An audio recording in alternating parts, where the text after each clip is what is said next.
Hello, my name is Racheli. I am a 22-year-old cancer survivor, and I video blogged my entire journey in this box. Most of my journey and my video blog were very focused on positivity. My mascot is a big sunflower, and the reason sunflowers are so important to me are because they are a constant reminder of looking up towards the sun and not looking back at the shadows. And they're really bright, so they remind you just to look up, be bright, smile, and don't look down. I even have a tattoo of one right here.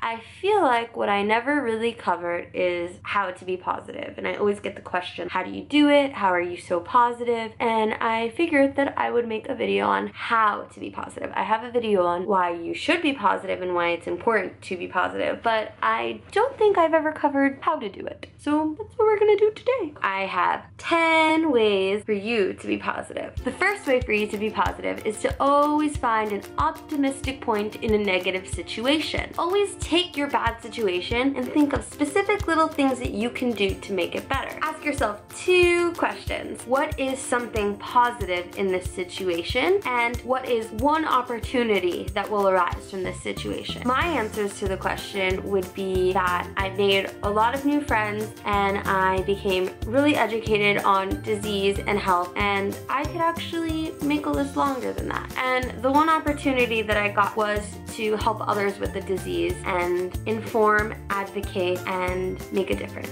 Number 2, cultivate and live in a positive environment. In order to live a positive life, you have to make sure that you're surrounded by a positive life. If your tribe is somewhat negative, your vibe will attract that. It's really tough to say bye to people and cut people out of your life, but if you're watching this, I'm assuming that you've been impacted or have had an adversity in your life, and those adversities and those tough times should make you really realize how important it is to have positivity surrounding you. Number 4, don't make a mountain out of a molehill. But how? Stress just gets to me and I have all these thoughts and I can't control my thoughts. It takes effort. You can't just say one day, I'm gonna wake up and be positive. You have to put effort into living a positive life. But how do I stop these thoughts? There's a 3-step way to help you stop these thoughts. 1, stop. 2, breathe. 3, refocus. The way to refocus is either to talk to a close friend or family or somebody random that you feel comfortable venting to. I think this is number 4. I lose track sometimes. Chemo brain. This one is to not let vague fears hold you back. What does that mean, Racheli? Well, that means that if you want to conquer something and if you want to do something, don't let fears of what could be hold you back. Ask yourself, what is the worst that could happen? Number 5, add value and positivity to somebody else's life. There is a saying that's like, giving is better than receiving, and some people really thrive on being able to give to others. That's awesome, and that's where this comes in, because naturally, we all thrive on that. If you didn't know it, now you know. What you put out in the world, most of the time, comes back to you. So if you want to put out positivity, I promise you're gonna get back positivity. Number 6. This one I don't do enough of, but it's eat well, sleep well, and exercise. I don't exercise quite enough. I used to exercise a lot, and then treatment happened, and then I'm making up excuses, so just slap me and say, Racheli, shut up, go work out. You just gotta work out. It's just a proven fact that it helps boost your mood. And sleeping is also really important. Somebody needs to help me with that one. I think we're at 7. I should have never numbered them, and then you would have never noticed. So this one is not to take criticism too heavily. When you're asking for criticism, you should always know that there's a chance that it might not be what you want to hear. Just try not to respond right away. Try to let it sink in. Try to understand things from other people's perspectives. Number 8.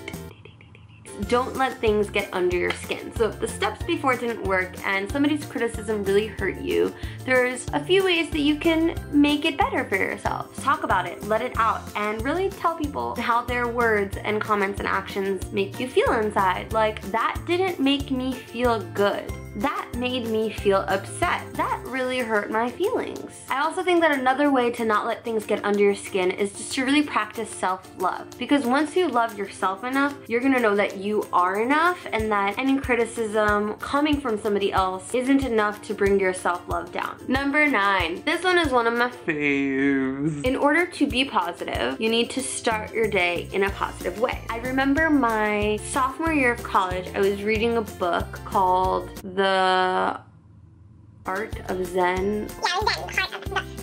Zen, the Art of Happiness. And I'll never forget the analogy of waking up in the morning and automatically thinking this is gonna be a bad day. And if you do that, your day will automatically turn to shit. And even if you are anticipating something bad happening, like you have to go to court or you know that you're gonna interact with somebody that you don't really want to interact with, you have to go back to one of the first things that I told you and try to make a good situation out of it and try to find the good in whatever negative you are planning to encounter. Maybe have a morning ritual that you do. For you, it might be drinking your favorite coffee or taking a nice walk. I have a friend who just marks 15 minutes out of her morning and puts on music and just dances her tush off. Having a ritual in the morning, maybe even meditating, is really important and it really sets your day off on a positive note. Number 10 is the most important, and it's really like a combination of all the things I just told you. It's just to be mindful throughout your day. Always think what you want to manifest. You really just need to spend time in the present and not stress about what could be. Be present in every moment and appreciate it for what it is. Take all of the things that I mentioned in this video and apply them to your day, apply them to your life ritual, and that's how you'll be a positive person. Disclaimer, that doesn't mean that you're not gonna have shitty days and that you're not gonna have hard days and that you're not gonna sometimes think life sucks or you're not gonna sometimes think this day sucks. But these practices and your mindfulness will totally help you in living in an overall positive life and having a positive course so that when you are having those hard times, you can regroup and go back to your ways and you can totally overcome any adversity that gets thrown at you. I promise. Are you positive yet? Do you feel it in your bones? By using all these 10 things, I promise you, everything is gonna be okay. Take back my life.